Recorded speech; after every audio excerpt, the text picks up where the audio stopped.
वो कहते हैं ना कि प्यार अंधा होता है, उसे कोई किताबी कानून या ज़मीनी सरहद रोक नहीं सकती। पर एक का प्यार अगर दूसरे की मक्कारी के साथ मिल जाए तो ऐसी खौफनाक कहानियाँ बन जाती हैं जो मिसाल बन के रह जाती हैं। आज की कहानी में प्यार है, लालच है, मक्कारी है, अंधविश्वास है और अंत में दिल को चीर देने वाली मौत भी है। आज की कहानी है शाकिर नमाजी के बारे में, जिसे स्वामी श्रद्धानंद ने अपने ही घर के कोर्टयार्ड में जिंदा दफना दिया था।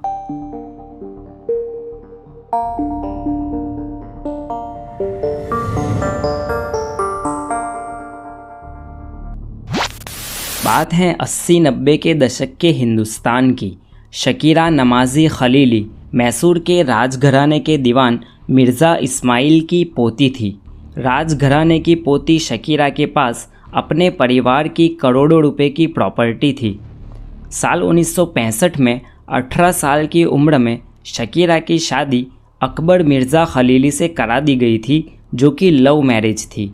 अकबर खलीली एक IFS अफसर थे जो कि विदेश मंत्रालय में एक अच्छी सी पोस्ट पर तैनात थे। अकबर खलीली से शादी के बाद शकीरा को 4 बेटियां हुई। शकीरा के पास अब करोड़ों की प्रॉपर्टी थी, अलग अलग देश में बिजनेस थे और एक हंसता खेलता परिवार था। पर इन सब के बाद भी शकीरा को एक चीज़ की कमी हमेशा से खलती थी, और वो थी 4 बेटियां होने के बावजूद उसे एक बेटा नहीं हुआ था। वैसे में एक बार शकीरा और उसकी फैमिली की मुलाकात मुरली मनोहर मिश्रा से दिल्ली में होती है। मुरली भी यूपी की रॉयल फैमिली के लिए काम करता था। सिर्फ काम नहीं करता था, उसे प्रॉपर्टी मैनेजमेंट और टैक्स की अच्छी समझ थी। इतना ही नहीं, उसने अपने आप को मुरली मनोहर मिश्रा से बाबा श्रद्धानंद में तब्दील कर दिया था और ख़ुद को तंत्र मंत्र का जानकार बताने लगा था। शकीरा का परिवार मुरली की प्रॉपर्टी मैनेजमेंट स्किल्स से काफ़ी प्रभावित हुआ और उसे अपने लिए काम करने और अपनी प्रॉपर्टी मैनेज करने बेंगलोर बुला लिया। पर यही शायद उनकी सबसे बड़ी गलती थी। मुरली ने बेंगलोर आते ही शकीरा की प्रॉपर्टी मैनेजमेंट में हाथ बटाना शुरू कर दिया था। शकीरा के पति अकबर खलीली अक्सर अपने काम के हिसाब से बाहर रहते थे, बाहर यानी देश के भी बाहर। तो इस समय के दौरान शकीरा और मुरली यानी बाबा श्रद्धानंद एक दूसरे से काफ़ी करीब आ गए। श्रद्धानंद ने शकीरा को ये झांसा भी दिया कि वो अपने तंत्र मंत्र की शक्ति से उसे बेटा भी दे सकता है। ये दोनों एक दूसरे के इतने करीब आ गए कि साल 1985 में शकीरा ने अपने पति अकबर खलीली से 21 साल का रिश्ता तोड़ के तलाक ले लेने का फैसला किया। जब शकीरा के पति अकबर खलीली ने उसे तलाक देने से मना कर दिया तो शकीरा चेन्नई की एक मस्जिद में गई और वहाँ पर उसने खुद को सिंगल घोषित कर दिया। उसने अपनी 4 बेटियों को अपने पूर्व पति को सौंप दिया और अब वो अपने ही घर में श्रद्धानंद के साथ रहने लग गई। अकबर खलीली से डिवोर्स लेने के कुछ ही महीनों बाद साल 1986 में शकीरा ने श्रद्धानंद से शादी भी कर ली। श्रद्धानंद से शादी करने के बाद शकीरा पर कई सारी मुसीबतें आई। शकीरा की मां ने उससे बातचीत करना बंद कर दिया और उसे अपनी विरासत से बेदखल करने की धमकी तक दी। शकीरा की 4 बेटियों में से 3 ने शकीरा से बोलना बंद कर दिया था, छोटी सी सबा को छोड़कर। सबा खलीली शकीरा की सबसे छोटी बेटी थी और वो अपनी माँ से काफ़ी करीब थी। इसलिए इतना कुछ हो जाने के बावजूद सबा अपनी माँ से फ़ोन पर बात कर लेती और कभी कभार उससे मिलने मुंबई से बेंगलोर भी आती जाती रहती। पिछले कई दिनों से सबा अपनी माँ से फ़ोन पर बात करने की कोशिश कर रही थी, पर हर बार फ़ोन या तो श्रद्धानंद उठाता या तो घर का कोई नौकर, और हर बार यही जवाब मिलता कि उसकी माँ घर पर नहीं है। आखिरकार एक दिन सबा खुद बेंगलोर आ गई अपनी माँ से मिलने, पर आज भी उसकी माँ घर पर नहीं थी।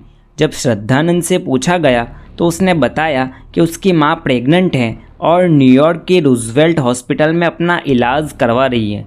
सबा ने अपने हिसाब से उस अस्पताल में छानबीन की, पर उसकी माँ के नाम से भी कोई मरीज़ उस अस्पताल में था नहीं। सबा को अब दाल में कुछ तो काला नज़र आने लगा था।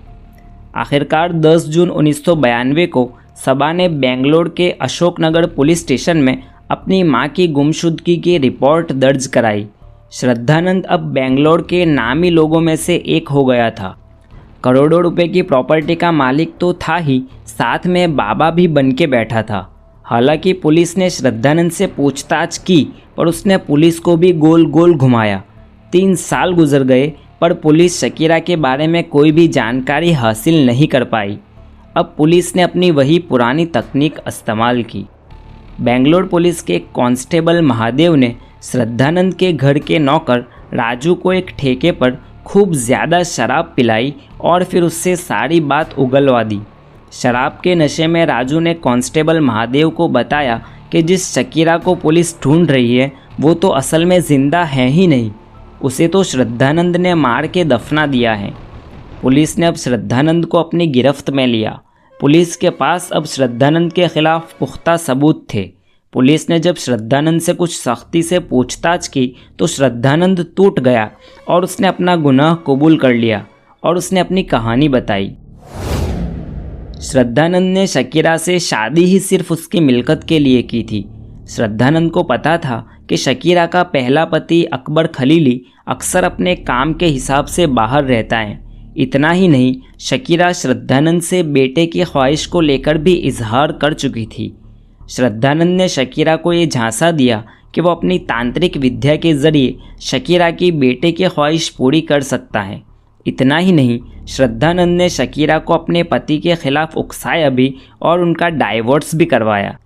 अकबर खलीली से तलाक लेने के कुछ ही महीनों में शकीरा ने श्रद्धानंद से शादी कर ली और श्रद्धानंद का पहला काम सफलता से पूरा हो गया। अब श्रद्धानंद ने एक एक करके शकीरा की प्रॉपर्टी अपने नाम करना शुरू कर दिया। शादी के 1 साल बाद ही शकीरा ने अपनी मिल्कत का पावर ऑफ अटर्नी श्रद्धानंद के नाम कर दिया था। इतना ही नहीं, शकीरा ने अपनी बैंक अकाउंट को भी पर्सनल से जॉइंट कर दिया और श्रद्धानंद को अपने बैंक अकाउंट का हिस्सेदार तक बना लिया। सब कुछ सही चल रहा था, खासकर श्रद्धानंद के लिए। जिस चीज़ के लिए उसने पूरा गेम रचा था वो धीरे धीरे अपनी मंजिल की ओर बढ़ ही रहा था। पर शकीरा ने जिस गरज से श्रद्धानंद को अपना साथी बनाया था वो अभी तक पूरा नहीं हुआ था और इसी बात को लेकर दोनों में झगड़े शुरू हो चुके थे। शकीरा को अब अपने परिवार की याद भी आने लगी थी। सबा से तो वो संपर्क में थी ही, अपनी दूसरी बेटी इस्मत की शादी में भी वो श्रद्धानंद की मर्ज़ी के ख़िलाफ़ गई और वहाँ जाकर सबा को ये वादा भी किया कि उसकी लंदन की पढ़ाई का सारा खर्चा वो खुद उठाएगी। श्रद्धानंद ने जब इस बात पर नाराज़गी जताई तो शकीरा ने उसे अनसुना कर दिया। साथ ही सबा ने शकीरा को अपने परिवार से वापस मिलाने का वादा भी किया। शकीरा अपने परिवार से वापस मिल जाए ये बात श्रद्धानंद बर्दाश्त नहीं कर सका। उसे लगा कि अगर ऐसा कुछ हुआ तो वो हाथ लगी मिल्कत गवा बैठेगा। शकीरा ने रोज़ की तरह सुबह उठकर अपने बेड पर ही चाय और अखबार मंगवाया। चाय का घूंट पीते हुए शकीरा अखबार पढ़ने लगी, पर आज चाय के कुछ घूंट लगाने के बाद ही वो बेसुध होने लगी। श्रद्धानंद ने शकीरा की चाय में नींद की गोलियां मिला रखी थी। जैसे ही शकीरा दवाई के असर से सो गई तो श्रद्धानंद ने एक बड़ा सा लकड़ी का ताबूत निकाला जो कि उसने पहले से ही सिर्फ इसी काम के लिए बनवा रखा था। गहरी नींद में सोई हुई शकीरा को उसने उस ताबूत में लिटाया और उस पर चद्दर रख दी। श्रद्धानंद ने पहले से ही घर में नई टैंक बनवाने के बहाने एक गड्ढा भी खुदवा रखा था। फिर उसने अपने नौकर राजू की मदद से ताबूत को उस गड्ढे में रखा और गड्ढे को मिट्टी से ढक दिया। 2 दिन बाद उसने उस पूरे कोर्टयार्ड पर नई टाइल्स बिछा दी और इस तरह जिंदा शकीरा अपने ही बंगलों के एक कोने में दफन हो गई। श्रद्धानंद अब अपने साथ पुलिस को शकीरा के बंगलों के पिछवाड़े लेकर गया और एक जगह जाकर उसने चौक से निशान बनाया। पुलिस ने वीडियो रिकॉर्डिंग के साथ उस जगह की खुदाई शुरू की। कुछ 3.5 या 4 फीट की खुदाई के बाद वहाँ जो कुछ दिखा वो किसी के भी दिल को दहला देने के लिए काफ़ी था। ज़मीन में दफन एक ताबूत और ताबूत में एक इंसानी कंकाल। खोपड़ी के पीछे फैले हुए बाल गवाही दे रहे थे कि ये कंकाल किसी महिला का था। आसपास कुछ चूड़ियाँ और अंगूठियाँ भी पड़ी हुई थी। एक हाथ की कुछ उंगलियाँ अंदर की तरफ मुड़ी हुई और चद्दर के एक कोने को पकड़ी हुई थी। ताबूत की दीवार पर नाखून के निशान थे। मालूम हो रहा था जैसे होश में आने के बाद शकीरा ने ताबूत से निकलने की और अपने आप को बचाने की कोशिश की थी, पर आखिरकार वहीं पर उसका दम घुट गया होगा और वो मर गई होगी।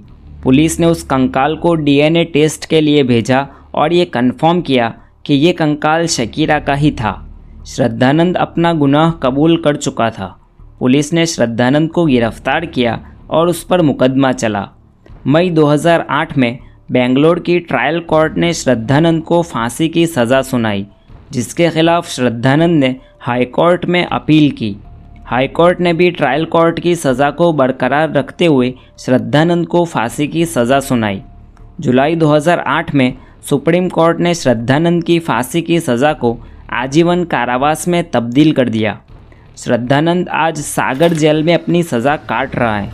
पिछले साल नवंबर में जब राजीव गांधी के हत्यारों को आज़ाद कर दिया गया, तब श्रद्धानंद ने भी सुप्रीम कोर्ट में अपनी रिहाई के लिए दस्तक दी थी। हालांकि अभी तक कोर्ट ने श्रद्धानंद की इस अपील का कोई जवाब नहीं दिया है। इस केस को dancing on the grave case के नाम से भी जाना जाता है। वो इसलिए कि शकीरा की मौत के बाद और उसे अपने कोर्टयार्ड में दफनाने के बाद श्रद्धानंद कई बार अपने उसी घर में शराब की पार्टी तक करता और फिर उसी जगह नाचता जिस जगह शकीरा दफन थी। तो ये थी आज की कहानी। उम्मीद करता हूँ आप लोगों को मेरी कहानी पसंद आई होगी।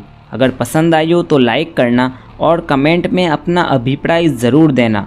अगर आपने ये वीडियो पूरा देखा तो अब जाकर तंदूर कांड वाला ये वीडियो भी देखना, जिसमें सुशील शर्मा ने अपनी बीवी नैना साहनी को मार के उसे तंदूर में जला दिया था।